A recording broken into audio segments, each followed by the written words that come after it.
আর কোনো চাওয়ার নেই, কোনো স্বপ্নও নেই। তোমাকে ভালোবেসেছিলাম, কোনো পাপ করিনি। কখনো চাইনি এতটুকু অপবিত্রতা আমার ভালোবাসায় দাগ কাটুক। আমার সমস্ত আস্থার বিশ্বাস থেকে তা রক্ষা করেছি, যার ফলাফল তুমি হারিয়ে গেলে। ভেবেছিলাম স্বপ্ন আছে বলেই মানুষ বেঁচে আছে, স্বপ্ন আছে বলেই মানুষ তার লক্ষ্যে পৌঁছায়। আজ যা বুঝলাম তার সবটাই উল্টো। স্বপ্ন কখনো সত্যি হয় না। তোমাকে কোনো দোষ দেব না, ভুল যা ছিল সবই আমার। আমি জানি তুমি কি ছিলে, কেমন ছিলে।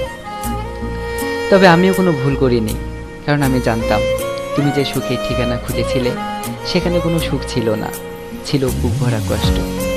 আর কষ্ট মানেই হচ্ছে একটি তাজা নরক। আমি জেনে শুনে তোমাকে সেই নরকে নিয়ে আসতে পারি না। এই যন্ত্রণা সবাই সইতে পারে না, তুমিও পারতে না। আমি পারি, আমাকে পারতেই হবে, কারণ কষ্ট নামের এই নরকেই আমার বেঁচে থাকা।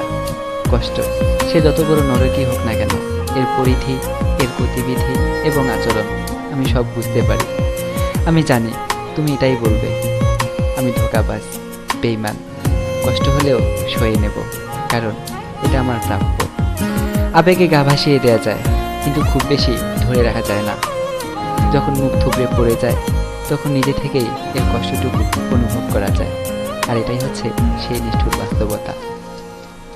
তোমাকে বোঝাতে পারবো না এতটুকু অনুতাপে আজ আমি কতটা পুড়ছি, কতটা যন্ত্রণায় বুকের ভিতর ঝড় বইছে আমার। যে মনের আকাশে আর কোনো চাঁদ নেই, চাঁদের আলোও নেই। কতটা দুর্বিষহ সে জীবনের যন্ত্রণা কেউ বোঝে না, কাউকে বোঝানোও যায় না।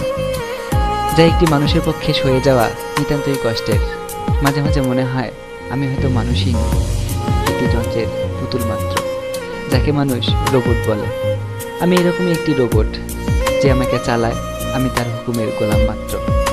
আমি কষ্ট পেলেও তার কিছু যায় আসে না, কারণ সে জানে রোবটের নিচে বলে কোনো কিছুই নেই। কিন্তু এটাই সত্যি, আমিও রক্ত মাংসে করা একটি মানুষ।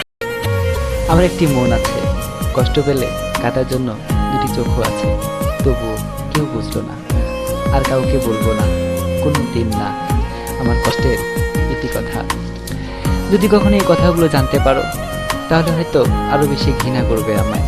তবু যদি পারো প্লিজ আমায় ঘৃণা করো না, এই ঘৃণার মানুষটিকে ক্ষমা করো।